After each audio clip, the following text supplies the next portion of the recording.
but we've never seen that amount of assets being changed over from a generation to the next. We have a generation that's worked very hard to gather up their assets, and now we are actually seeing the shift of their hard work over the years of gathering that wealth being shifted down to the generations below. What are some of the pitfalls that families face when they don't plan for this shift? I think it's a very emotional period when someone passes away, and quite often, there could be illness before that. And when you're trying to plan decisions around wealth, being in an emotional state does not help those conversations around planning about what someone might want with their legacy. So, being able to plan early with less of an emotional tie to it kind of gives you a greater success of having your wishes actually carried out in the way that you plan. That makes a lot of sense. I'm curious too, the average age of inheritance seems to have risen. Why do boomers hold off on sharing their assets with their children? Oh, I have them in my office, so they do share this with me, I think from an in-person basis.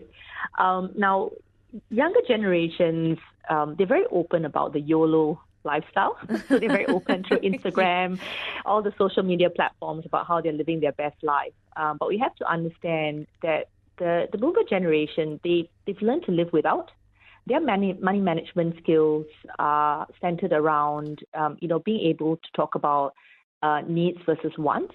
And they've accumulated their wealth from actually giving up a lot of things over the years. So one of the reasons could be maybe a mismatch of what they see are good money habits. If they don't understand why you are spending money now and not saving up for something, they may be reluctant to hand over any funds now. Or they might, you just may not understand where they might actually see the value of transferring funds. Again, that's why the importance of having a conversation about it. The other reason as well is that sometimes they're worried about relationship breakdowns. As we know, the divorce rate in Australia is about 50%. So I guess that's a very real fear. They are afraid that if they give these funds early and a relationship breaks down, that those funds could be lost. So that's a sad thought. Yeah, it's a sad thought. But we hear these concerns in our offices, so we kind of know what they're thinking and what's holding them back. It seems there's also, a bit of a tension between people have a right, obviously, to the money that they have earned and accumulated over their life, and they might want to be successful and financially stable, but then you've got the tension with that and the younger generation going, well, I'm at a time of my life where I've got a mortgage, I'm paying taxes, I've got kids. It's kind of, there's a great need. Can you balance these tensions?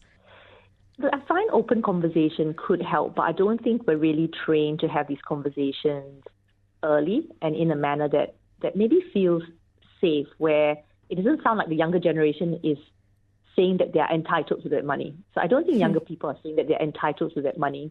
But, the older generations see that younger generations are really struggling.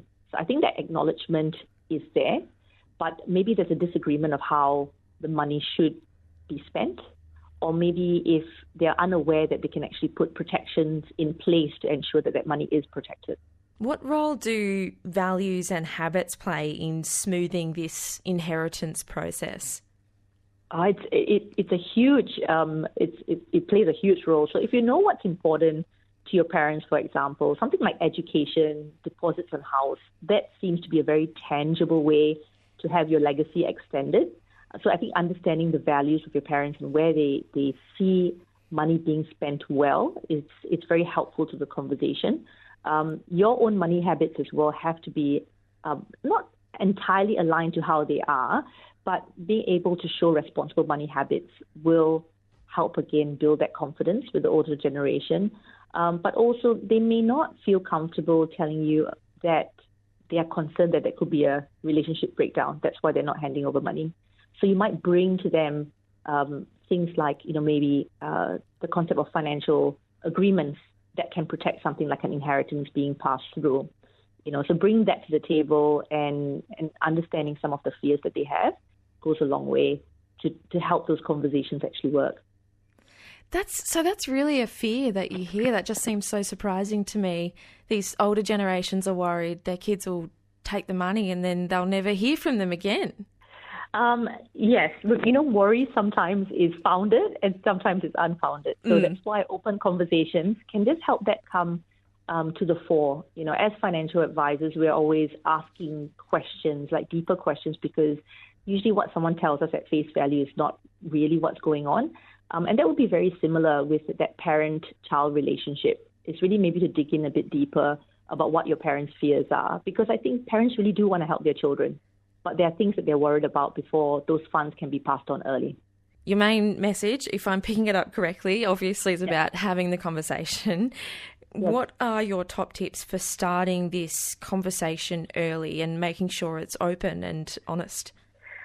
Well, again, asking them what their fears are, and maybe not judging your parents if they're going to tell you what their actual fears are. I think if you know what they're worried about, you're going to be able to then talk about ways that can make them feel safe with them handing money over. So, maybe just give them the space to be able to talk about how they would want their money to be spent. And there are ways that could still benefit children. So even, for example, if they are wanting to spend money on education for your children, you could actually use then money that you would have spent on education on investing. So I think give parents the space to let them tell you what they're afraid of. And there are things that you can do to help elevate those fears, like financial agreements, making sure that the money is actually safe and invested in a way that means something to them. Dawn, thank you so much for joining us on Breakfast. Thank you so much for having me, Meg.